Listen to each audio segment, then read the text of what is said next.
ನನ್ನ ಹೆಸರು ಕೃಷ್ಣಮೂರ್ತಿ ಅಂತ. ಮೆಡಿಕವರ್ ಹಾಸ್ಪಿಟಲ್ ವೈಟ್ ಫೀಲ್ಡ್ ಬ್ಯಾಂಗ್ಳೂರ್ನ head. First of all Medicover hospital Whitefield ಇದು ವೈಟ್ ಫೀಲ್ಡ್ ಭಾಗದ ಅತ್ಯಂತ ದೊಡ್ಡ ಆಸ್ಪತ್ರೆ. ನಮ್ಮಲ್ಲಿ 450ಕ್ಕೂ ಹೆಚ್ಚಾಗಿ ಬೆಡ್ಗಳು ಲಭ್ಯ ಇದೆ.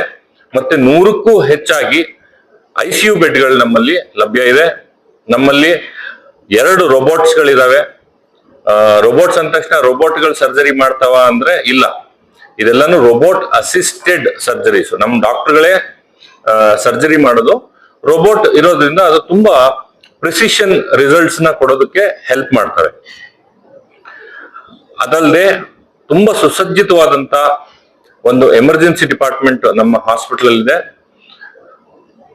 ವೈಟ್ ಫೀಲ್ಡ್ ಮಟ್ಟಕ್ಕೆ ಮಾತಾಡೋದಾದ್ರೆ ಅತ್ಯಂತ ದೊಡ್ಡದಾದಂತ ಎಮರ್ಜೆನ್ಸಿ ಡಿಪಾರ್ಟ್ಮೆಂಟ್ ಮೆಡಿಕವರ್ ಹಾಸ್ಪಿಟಲ್ ನಲ್ಲಿದೆ. ಅದಲ್ಲದೆ ಸರಿಸುಮಾರು 100ಕ್ಕೂ ಮಿಗಿಲಾಗಿ 100ಕ್ಕಿಂತ ಹೆಚ್ಚಾಗಿ ನಮ್ಮಲ್ಲಿ ತುಂಬಾ ಎಕ್ಸ್ಪೀರಿಯನ್ಸ್ಡ್ ಡಾಕ್ಟರ್ಸ್ಗಳು ಇದ್ದಾರೆ. ನೀವು ಯಾವುದೇ ಸ್ಪೆಷಾಲಿಟಿ ಹೇಳ್ಬೋದು. ದೇಹದ ಎಲ್ಲಾ ಭಾಗದ ಸ್ಪೆಷಾಲಿಟೀಸ್ ನಲ್ಲೂ ನಮ್ಮಲ್ಲಿ 24/7 ಡಾಕ್ಟರ್ಸ್ ಲಭ್ಯ ಇದ್ದಾರೆ. ಅಂದ್ರೆ ಸಿಗ್ತಾರೆ, ನಿಮ್ಗೆ 24/7 ಸಿಗ್ತಾರೆ. ತುಂಬಾ ಎಕ್ಸ್ಪೀರಿಯನ್ಸ್ಡ್ ಡಾಕ್ಟರ್ಸ್ ಆಗಿರ್ತಾರೆ.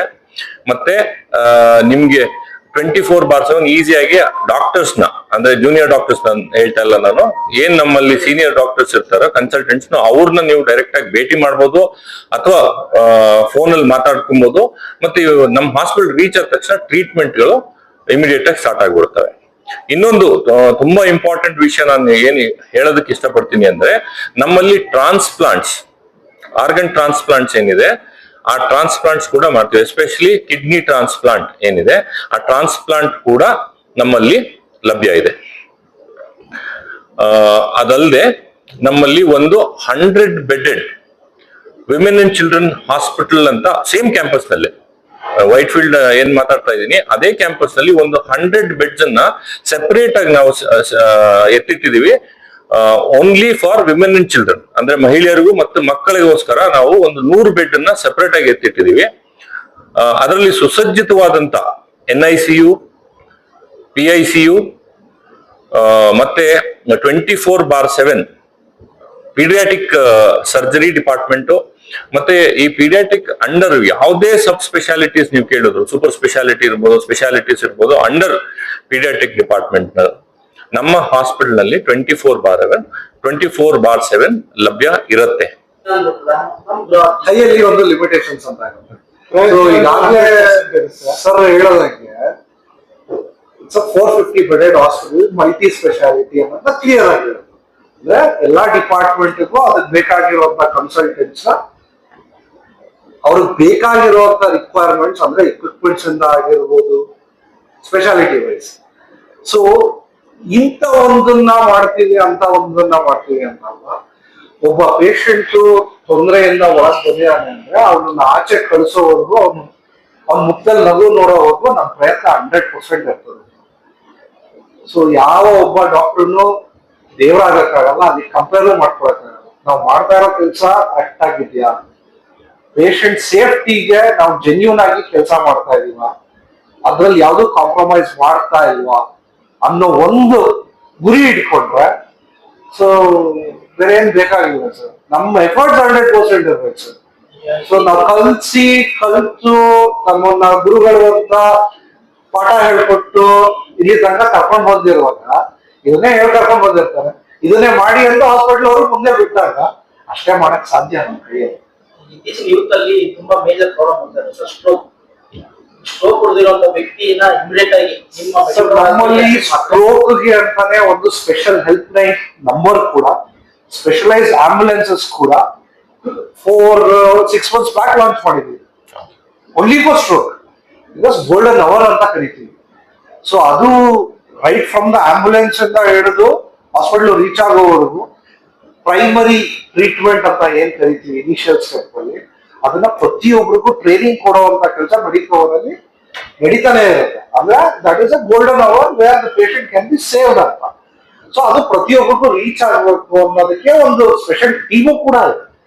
ಸೊ ಸ್ಟ್ರೋಕ್ ಪೇಷಂಟ್ಸ್ ಅಲ್ಲಿ ಡೆಫಿನೆಟ್ಲಿ ಮೆಡಿಕವರ್ ಒಂದು ಹೆಜ್ಜೆ ಮುಂದೆ ಹೋಗಿ ಆ stroke helpline number, specialized ambulances for stroke and specialized team for stroke which works 24/7. Immediate hospital admit ಆದ್ಮೇಲೆ ಎಷ್ಟು ತಿಂಗಳಲ್ಲಿ ರಿಕವರಿ ಆಗ್ಬೋದು ಚಾನ್ಸಸ್? ಸೊ ತಿಂಗಳು ತುಂಬಾ ದೊಡ್ಡ ಮಾತು ಸರ್. ತಿಂಗಳು ಕಾಯೋಷ್ಟು ತಾಳ್ಮೆ ಡಾಕ್ಟರ್ಗೂ ಇರಲ್ಲ, ಪೇಷಂಟ್ಸ್ಗೂ ಇರಲ್ಲ, ಅವ್ರ ಮನೆಯವ್ರಿಗೂ ಇರಲ್ಲ. ಕೆಲವು ಗಂಟೆಗಳಲ್ಲಿ ಟ್ರೀಟ್ಮೆಂಟ್ ಕೊಡ್ಬೇಕಾಗತ್ತೆ ಸ್ಟ್ರೋಕ್ ಅಲ್ಲಿ. ಬಟ್ ಎಲ್ಲಾ ಸ್ಟ್ರೋಕು ಒಂದೇನಾ? ಎಲ್ಲಾದು ಒಂದೇ ಸಿವಿಯಾರಿಟಿ ಇರುತ್ತಾ? ಇಲ್ಲ ಸರ್. ಸೊ ಈಗ ಬೇಸಿಕಲಿ ನಾನ್ ಹೇಳೋದಾದ್ರೆ ಡಾಕ್ಟರ್ ದಿಲೀಪ್ ಅಂತ ಯೂರಾಲಜಿಸ್ಟ್. ಯೂರಾಲಜಿಸ್ಟ್ ಅಂದ್ರೆ ಕಿಡ್ನಿ ತಜ್ಞ ಅಂತ ಅನ್ಕೋಬಹುದು. ಅಂದ್ರೆ ಕಿಡ್ನಿಯಲ್ಲಿ ನೆಫ್ರಾಲಜಿನೂ ಬರುತ್ತೆ, ಯೂರಾಲಜಿನೂ ಬರುತ್ತೆ. ಸೊ ಆಪರೇಟಿಂಗ್ ಫೀಲ್ಡ್ ಏನ್ ಬರುತ್ತೆ ಅದನ್ನ ಯೂರಾಲಜಿ ಅಂತ ಕರಿತೀವಿ ಸರ್. ಸೊ ನಾನು ನೋಡೋ ಪ್ರತಿಯೊಂದು ಕೇಸು ಒಂದೇನಾ? ಇಲ್ಲ. ಸೊ ಒಂದೊಂದು ಕೇಸು ಒಂದೊಂದ್ ತರ ಇರುತ್ತೆ, ಒಂದೊಂದು ಚಾಲೆಂಜಸ್ ಇರುತ್ತೆ. ಸೊ ಸ್ಟ್ರೋಕ್ ಅಂತ ಬಂದ ತಕ್ಷಣ ಎಲ್ಲಾ ಸ್ಟ್ರೋಕು ಒಂದೇ ಅಲ್ಲ, ಎಲ್ಲಾ ಒಂದೇ ಸಿವಿಯಾರಿಟಿ ಅಲ್ಲ. ಬಟ್ ಸ್ಟ್ಯಾಂಡರ್ಡ್ ಆಫ್ ಕೇರ್ ಅನ್ನೋದು ಇಂಪಾರ್ಟೆಂಟ್. ಅದು ಮೆಡಿಕವರ್ ಅಲ್ಲಿ ಇದೆಯಾ? ಅದನ್ನ ಪ್ರಾಮಾಣಿಕವಾಗಿ ಹೇಳ್ಬೋದು, ಹೌದು ಇದೆ. ಮೊದಲು ಒಂದಷ್ಟು ಜನಕ್ಕೆ ಹಿಂದೆ 30 years ಬಿಫೋರ್ ಕಿಡ್ನಿ ಫೇಲ್ಯೂರ್ ಅನ್ನೋದು ಒಂದು 45, 50, 60 ಮೇಲೆ ಬರ್ತಾ ಇತ್ತು. ಬಟ್ ಇವತ್ತು ಏನಾಗಿದೆ ಅಂದ್ರೆ 15 ವರ್ಷಕ್ಕೂ ಬರ್ತಾ ಇದೆ. ಏನ್ ಮೇಜರ್ ಇಶ್ಯೂ? ಮುಂಚೆನೂ ಅದಿತ್ತು, ಈಗ ಹೊಸದಾಗಿ ಬರ್ತಾ ಇದೆ ಅಂತಲ್ಲ. ಕಿಡ್ನಿ ಫೇಲ್ಯೂರ್ ಅಂದ್ರೆ ಬಲಗಡೆದ ಎಡಗಡೆದ ಸರ್ವೇ ಸಾಮಾನ್ಯವಾಗಿ ಕೇಳೋ ಕ್ವಶನ್ ಎರಡೂ ಸರ್. ಒಂದ್ ಕಿಡ್ನಿ ಕೆಲಸ ಮಾಡ್ತಾ ಇಲ್ಲ ಅಂದ್ರೆ ಬಲಗಡೆದ ಎಡಗಡೆದ ಅಂತ ಕೇಳೋದು. ಕಿಡ್ನಿ ಫೇಲ್ಯೂರ್ ಅಂತ it's end stage renal disease ಅಂತ ಕರೀತೀವಿ. ಯಾಕೆ ಆ ಥರ ಆಗ್ತಾ ಇದೆ ಸರ್, ಒಂದು ಜೆನೆಟಿಕಲಿ ಸ್ಪ್ರೆಡ್ ಆಗ್ತಾ ಇರ್ಬೋದು, ಇಲ್ಲ ಎರಡೂ ಕಿಡ್ನಿ ಪ್ರಾಬಬ್ಲಿ. ಈಗ ಕಾಮನ್ ಆಗಿ ನೋಡೋದನ್ನೇ ಹೇಳ್ಕೊಡೋಣ. ಪೇಷಂಟ್ ಕಲ್ಲಿತ್ತು, ನೆಗ್ಲೆಕ್ಟ್ ಮಾಡಿದ್ವಿ, ಓವರ್ ದ ಟೈಮ್ ಏನಾಯ್ತು, ಆ ಕಿಡ್ನಿ ಕೆಲಸ ಮಾಡೋದು ನಿಂತು. ಪೇಷಂಟ್ ಜೊತೆಗೆ ಶುಗರ್ ಇದೆ, BP ಇದೆ. ಸೊ ಆಪೋಸಿಟ್ ಸೈಡ್ ಕಾಂಪನ್ಸೇಟ್ ಮಾಡಲೇಬೇಕು. ಓವರ್ ದ ಟೈಮ್ ವೀಕ್ ಆಗುತ್ತೆ, ಸೊ ಕೆಲಸ ಮಾಡೋದು ಕಡಿಮೆ ಆಗುತ್ತೆ. ಇದು ನಾವಾಗೆ ನಮಗ್ ತಂದ್ಕೊಂಡಿರೋ ತೊಂದರೆಗಳು. ಇನ್ನೊಂದು ಅಲಾಂಗ್ ಜೀನ್ ಸ್ಪ್ರೆಡ್ ಆಗುವಂತ ಕೆಲವೊಂದು ಪ್ರಾಬ್ಲಮ್ಸ್ ಇರುತ್ತೆ, ಅದು ಮಕ್ಕಳಲ್ಲಿ ಬೇಗ ಕಾಣಿಸ್ಕೊಳ್ಳುತ್ತೆ. ಸೊ ಇದಕ್ಕೆಲ್ಲ ಎಂಡ್ ಸ್ಟೇಜ್ ರಿಸಲ್ಟ್ ನಮ್ ಕಡೆಯಿಂದ ನಾವ್ ಏನ್ ಮಾಡ್ಬೋದಪ್ಪ ಅಂದ್ರೆ ಟ್ರಾನ್ಸ್ಪ್ಲಾಂಟ್. ಅದು ಫಸ್ಟ್ ಡಿಗ್ರಿ ರಿಲೇಟಿವ್ಸ್ ನಮ್ಮ ಇಂಡಿಯನ್ ರೂಲ್ಸ್ ಪ್ರಕಾರ ಏನಿದೆ ಅವ್ರು ಕೊಡೋದಾಗಿರ್ಬೋದು, ಇಲ್ಲ ಕೆಡವರ್ ಟ್ರಾನ್ಸ್ಪ್ಲಾಂಟ್ ಅಂತ ನಾವೇನ್ ಮಾಡ್ತೀವಿ rule as per rules enrollment ಪ್ರಕಾರ ಪ್ರಯಾರಿಟಿ ಲಿಸ್ಟ್ ಬಂದಾಗ. ಸೊ ಎರಡೂ ಕೂಡ ಮೆಡಿಕವರ್ ಅಲ್ಲಿ ಇವತ್ತಿನ ಮಟ್ಟಿಗೆ 3 ಇಂದ 4 ಟ್ರಾನ್ಸ್ಪ್ಲಾಂಟ್ ಪ್ರತಿ ತಿಂಗಳು ಕೂಡ ನಡೀತಾ ಇದೆ. ಸೊ ಸರ್ ನಾವ್ ಹೇಳ್ಬೋದು ಮೆಡಿಕವರ್ ಅಲ್ಲಿ ಅದಿದೆ ಇದಿದೆ ತುಂಬಾ ಚೆನ್ನಾಗಿದೆ ಒಳ್ಳೆ ಹಾಸ್ಪಿಟಲ್. ಸರ್ ನಾವ್ ಹೇಳೋದಕ್ಕೂ ನೀವು ಖುದ್ದಾಗಿ ಬಂದು ಎಕ್ಸ್ಪೀರಿಯನ್ಸ್ ಮಾಡೋದಕ್ಕೂ ತುಂಬಾ ವ್ಯತ್ಯಾಸ ಇದೆ. ಸೊ ಅದು ಯಾರೋ ಕೇಳಿ ಬರುವಂತ ಮಾತಲ್ಲ. ಸೊ ಈಗ ನಮ್ಮಲ್ಲಿ ಏನಾಗಿದೆ, ಇನ್ನೊಂದು ತೊಂದರೆ ಇದ್ದಾಗ ನಾವು ಹಾಸ್ಪಿಟಲ್ ಹೋಗ್ತೀವಿ, ಅಲ್ಲಿದ್ದಾಗ ನಾನು ಹಾಸ್ಪಿಟಲ್ ಮುಖಾನೇ ನೋಡಲ್ಲ. ಸೊ ಏನಕ್ಕೆ ಬರ್ತಾ ಇದೆ ಅನ್ನೋದಕ್ಕೆ ಇದು ಒಂದು ರೀಸನ್ ಸರ್. ಒಂದು ಸರ್ಟನ್ ಏಜ್ ಆದಾಗ ಕೆಲವೊಂದು ಸ್ಕ್ರೀನಿಂಗ್ ಪ್ರೋಗ್ರಾಮ್ ಅಂತ ಇರುತ್ತೆ, ಹೆಲ್ತ್ ಚೆಕ್ಅಪ್ಸ್ ಅಂತ ಇರುತ್ತೆ. ಶುಗರ್ ಬಾರ್ಡರ್ ಲೈನ್ ಇದ್ದಾಗಲೇ ಕಂಟ್ರೋಲ್ ಮಾಡ್ಕೊಳ್ಳೋದಾಗಿರ್ಬೋದು, BP ಕಂಟ್ರೋಲ್ ಮಾಡ್ಕೊಳ್ಳೋದಾಗಿರ್ಬೋದು, ಒಬೆಸಿಟಿ ಕಂಟ್ರೋಲ್ ಮಾಡ್ಕೊಳ್ಳೋದಾಗಿರ್ಬೋದು. ಸರ್ ಇದೆಲ್ಲ ಯಾವಾಗ ಸ್ಟಾರ್ಟ್ ಆಗುತ್ತೆ? ಪ್ರಿವೆಂಟಿವ್ ಹೆಲ್ತ್ ಅಂತ ನಾವು ಹೋದಾಗ, ಅಂದ್ರೆ ಮುಂಚೆ ಬರೋದಕ್ಕೂ ಮುಂಚೆನೆ ಸ್ವಲ್ಪ ಜಾಗರೂಕತೆಯಿಂದ ನಾಳೆ ದಿನ ಆಗುವಂತದನ್ನ ತಡೆಯೋದಕ್ಕೆ ಮಾಡುವಂತ ಪ್ರಯತ್ನಗಳು. ಸೊ ಅಂತ ಪರಿಸ್ಥಿತಿ ಒಂದು ಸಲ ನೀವೇ ಬಂದು ಎಕ್ಸ್ಪೀರಿಯನ್ಸ್ ಮಾಡಿ, ನಿಮಗೆ ಅರ್ಥ ಆಗುತ್ತೆ, ನೀವೇ ನಮಗೆ ರಿಸಲ್ಟ್ಸ್ ಕೊಡಿ. ಹೌದು ಬರ್ಬೋದಾ ಇಲ್ವಾ, ಟ್ರೀಟ್ಮೆಂಟ್ ಸಿಗ್ತಾ ಇದೆಯಾ, ಅಫೋರ್ಡಬಿಲಿಟಿ ಇಶ್ಯೂಸ್ ಇದೆಯಾ, ಅದನ್ನೆಲ್ಲ ಸರ್ ಇನ್ ಡೀಟೇಲ್ ಹೇಳಿದ್ದಾರೆ. ಸೊ ನಮ್ ಕಡೆಯಿಂದ ಇಷ್ಟು ಹೇಳ್ಬೋದು ಸರ್, ಪ್ರತಿಯೊಂದು ಸ್ಪೆಷಾಲಿಟಿನೂ ಕಂಪ್ಲೀಟ್ಲಿ ವೆಲ್ ಎಕ್ವಿಪ್ಡ್. ಸರ್ ಇನ್ನೊಂದೇನಂದ್ರೆ ಕಿಡ್ನಿ ಟ್ರಾನ್ಸ್ಪ್ಲಾಂಟ್ ಮಾಡಬೇಕು ಅಂದ್ರೆ ಪ್ರೋಸೆಸ್ ಯಾವ ರೀತಿ ನಡೆಯುತ್ತೆ, ಎಷ್ಟು ದಿನಗಳ ಪ್ರೋಸೆಸ್, ಕಾನೂನಾತ್ಮಕವಾಗಿ ಏನೆಲ್ಲ ಇನ್ಸ್ಟ್ರಕ್ಷನ್ಸ್ ಇದೆ ಸರ್? ಅದರಲ್ಲಿ 2 ತರ ಇದೆ ಸರ್. ಒಂದು ಫಸ್ಟ್ ಡಿಗ್ರಿ ರಿಲೇಟಿವ್ಸ್ ಅಂತ ಕೊಡೋದು ನಮ್ ರೂಲ್ಸ್ ಪ್ರಕಾರ, ಇನ್ನೊಂದು ಕೆಡವರಿಗೆ ಎನ್ರೋಲ್ಮೆಂಟ್ ಆಗುತ್ತೆ. ಯಾವಾಗ ಪೇಷಂಟ್ ಅಟೆಂಡರ್ಸ್ ಬ್ರೈನ್ ಡೆತ್ ಆಗಿರೋ ಪೇಷಂಟ್ಸ್ಗೆ ಹೌದು ನಾವು ಡೊನೇಷನ್ ಬರ್ತೀವಿ ಅಂದ್ರೆ ಅದ್ರ ಮಹತ್ವ ತಿಳ್ಕೊಳ್ಳೋದು ಬಹಳ ಇಂಪಾರ್ಟೆಂಟ್.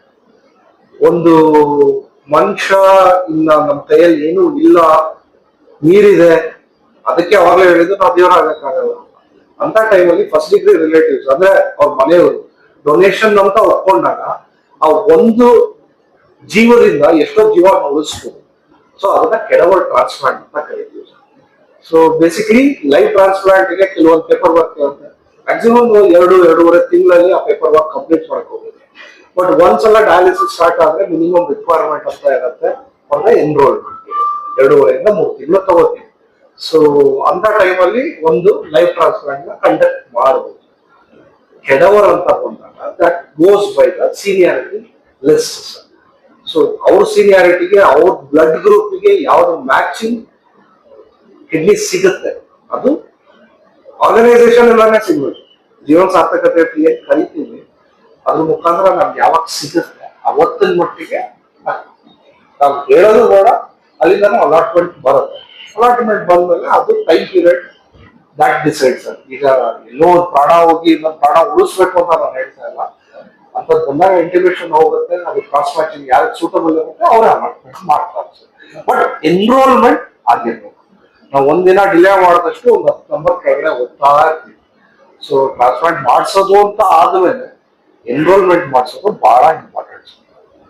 ಇಶ್ಯೂಸ್ ಅಂದ್ರೆ ಮೇಜರ್ ಆಗಿ ಜನರಿಗೆ ತಲೆನೋವು ಡಯಾಲಿಸಿಸ್ ಆಗುತ್ತೆ.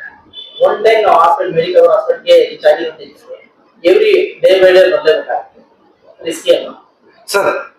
ಡಯಾಲಿಸಿಸ್ ಇಲ್ಲಿಂದ ಅಲ್ಲಿಗೆ ಬಂದು ಮಾಡಿಸ್ಕೊಂಡು ಸರ್ ಡಯಾಲಿಸಿಸ್ ಯಾವ ತರ ಆಗುತ್ತೆ, ಎಷ್ಟು ಮಟ್ಟಿಗೆ ಆಗುತ್ತೆ ಅನ್ನೋದು ಬಹಳ ಇಂಪಾರ್ಟೆಂಟ್.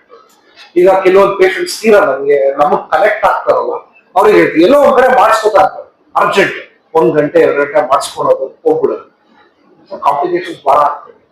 ಸ್ಪೆಷಲೈಸ್ ಸೆಂಟರ್ಸ್ ಹೌದು, ಬಟ್ ವಾರದಲ್ಲಿ 2 ದಿನ 3 ದಿನ ಬರೋದಕ್ಕೆ ಅದು ಫೈನಾನ್ಷಿಯಲ್ ಕನ್ಸ್ಟ್ರೆಂಟು ನಾವು ನೋಡ್ಬೇಕಾಗುತ್ತೆ. ಬಟ್ ಎಲ್ಲಾ ಕಡೆ ವ್ಯವಸ್ಥೆ ಸರಿ ಇಲ್ಲ ಅಂದ್ರೆ ಏನೋ ಒಂದು ಮಾಡ್ಲೇಬೇಕಲ್ಲ ಸರ್. ಎಲ್ಲೋ ಮಾಡಿಸ್ಕೊಂಡು ಹೆಚ್ಚು ಕಡಿಮೆ ಆಗೋದಕ್ಕಿಂತ 1 ಗಂಟೆ ಟ್ರಾವೆಲ್ ಮಾಡೋದು ಉತ್ತಮ ಅಲ್ಲ. ಮತ್ತೆ ಇನ್ನೊಂದೇನಪ್ಪ ಅಂತಂದ್ರೆ ನಿಮ್ಮಲ್ಲಿ ಸ್ಪೆಷಾಲಿಟಿಗೆ ರೋಬೋಟಿಕ್ ಬಳಸ್ತಾರೆ ಅಂತಂದ್ರೆ ಏನ್ ಅನ್ಕೊಂತಾರೆ ಕಾಮನ್ ಆಗಿ ಡಾಕ್ಟರ್ ಸರ್ಜರಿ ಮಾಡೋದಿಲ್ಲ, ಟ್ರಾನ್ಸ್ಪ್ಲಾಂಟ್ ಮಾಡೋದಿಲ್ಲ, ಮಿಷನ್ ಮಾಡುತ್ತೆ ಅನ್ನೋದು ಇರುತ್ತೆ. ಅದೊಂದು ಕ್ಲಾರಿಫಿಕೇಶನ್ ಸರ್. ರೋಬೋಟ್ ನ ಆಪರೇಟ್ ಮಾಡೋದು ನಾವೇ ಸರ್. ಡಿಸಿಷನ್ ಇಂಪ್ರೂವ್ ಆಗುತ್ತೆ, ವಿಷನ್ ತುಂಬಾ ಚೆನ್ನಾಗಿರುತ್ತೆ, recovery time fast, pain score ತುಂಬಾ ಕಡಿಮೆ. ಈ ಇನೋವೇಷನ್ಸ್ ಗೆ ರೋಬೋಟ್ ನ ಇನ್ವೆಂಟ್ ಮಾಡಿದ್ರು. ರೋಬೋಟ್ ಯಾವ್ದು ಆಪರೇಷನ್ ಮಾಡಲ್ಲ ಸರ್. ರೋಬೋಟ್ ಪ್ರಿಸಿಷನ್ ತಗೊಂಡು ನಾವು ನಮ್ಮ ಕೈ ಮುಖಾಂತರ ರೋಬೋಟ್ ಕೈಲಿ ನಾವು ಮಾಡುವಂತ surgery. It's an innovation sir. ಆ ಇನೋವೇಷನ್ ಬಂದಿರೋದೇ ಪೇಷಂಟ್ಗೆ ಇಂಪ್ರೂವ್ಮೆಂಟ್ಸ್ ಅಥವಾ ರಿಸಲ್ಟ್ಸ್ ಅನ್ನೋದನ್ನ ಫಾಸ್ಟರ್ ಆಗಿ ಕೊಡೋಕೆ ಅಂಡ್ ಮೋರ್ ಪ್ರಿಸಿಷನ್. ಈ ಕೈಯಲ್ಲಿ ಮಾಡೋದಕ್ಕೆ ಮುಂಚೆ ಕೈ ಆಪರೇಷನ್ ಅಂತ ಕರೀತಾ ಇದ್ವಿ, ಆಮೇಲೆ ಮೈಕ್ರೋ ಆಪರೇಷನ್ ಅಂತ ಬಂತು, ಇವತ್ತು ರೋಬೋಟಿಕ್ ಆಪರೇಷನ್ ಅಂತ ಬಂತು. ಇನ್ನು ಹೋಗ್ತಾ ಹೋಗ್ತಾ ಇವತ್ತಿನ ಮಟ್ಟಿಗೇನು ಇಲ್ಲಿಂದ 400 ಕಿಲೋಮೀಟರ್ ದೂರದಲ್ಲಿ ಕುತ್ಕೊಂಡು ಕೂಡ ರೋಬೋಟ್ ಆಪರೇಟ್ ಮಾಡಿ ಅಲ್ಲಿಂದ ಇಲ್ಲಿ ಆಪರೇಟ್ ಮಾಡ್ಬೋದು. ಸೊ ಟೆಕ್ನಾಲಜಿ ಬೆಳೀತಾ ಇದೆ. ಆ ಟೆಕ್ನಾಲಜಿ ನಾವು ಎಷ್ಟು ಮಟ್ಟಿಗೆ ಬಳಸ್ಕೋತೀವಿ ಅದು ನಮ್ ಕೈಯಲ್ಲಿ. ಎಲ್ಲಾದ್ರಲ್ಲೂ ಪ್ರೋಸ್ ಇದೆ, ಕಾನ್ಸ್ ಇದೆ. ಬಟ್ ಒಳ್ಳೇದೇನಿದೆ, ಪೇಷಂಟ್ ಒಳ್ಳೆ ರಿಸಲ್ಟ್ ಬರೋದಕ್ಕೆ ನಾವ್ ಏನ್ ಮಾಡ್ಬೇಕು ಅದನ್ನ ಅಳವಡಿಸ್ಕೋಬೇಕು ಸರ್. ಮೆಡಿಕಲ್ ಹಾಸ್ಪಿಟಲ್ ಸೀನಿಯರ್ ಡಾಕ್ಟರ್ ನಾವು ನಮ್ಮ ಎಕ್ಸ್ಪೀರಿಯನ್ಸ್ ಅಲ್ಲಿ ಕೊಟ್ಟಿರೋ ಬೆಸ್ಟ್ ಸರ್ವಿಸ್ ಬೆಸ್ಟ್ ಸರ್ವಿಸ್ ಅನ್ನೋದಕ್ಕೆ ಪೇಷಂಟ್ ಈಗ ನಾವೇನೋ ನಂಬಿಕೆ ಇಟ್ಕೊಂಡು ಬಂದಿದ್ದಾರೆ, ಆಪರೇಟ್ ಮಾಡಿದೀವಿ, ನಗ್ನಟ್ಟು ವಾಪಸ್ ಹೋಗ್ಬಿಟ್ರೆ ಅದೇ ಮೋರ್ ದನ್ ಇರೋದು ಸರ್. ಆ satisfaction is nothing else compared. ಅದ್ರ ಜೊತೆಗೆ ಇವನ್ ಅಫೋರ್ಡಬಲ್ ಅಂದ್ರೆ ಕೆಲವರಿಗೆ ನಮ್ಮ ಮ್ಯಾನೇಜ್ಮೆಂಟ್ ಎಷ್ಟು ಸಪೋರ್ಟಿವ್ ಅಂತಂದ್ರೆ ಸಪೋರ್ಟಿವ್ ಅಫೋರ್ಡಬಲ್ ಹೆಲ್ತ್ ಕೇರ್ ಅಂತೀವಿ. ಅಂದ್ರೆ ಕೆಲವರಿಗೆ ದುಡ್ಡಿರುತ್ತೆ, ದುಡ್ಡಿರಲ್ಲ, ಕೆಲವು all those issues can be sorted out. ನಮ್ಮ ಮ್ಯಾನೇಜ್ಮೆಂಟ್ ಆ ವಿಷಯದಲ್ಲಿ ನಮ್ಗೆ ತುಂಬಾ ಸಪೋರ್ಟ್ ಕೊಟ್ಟಿದ್ದಾರೆ. Medical hospital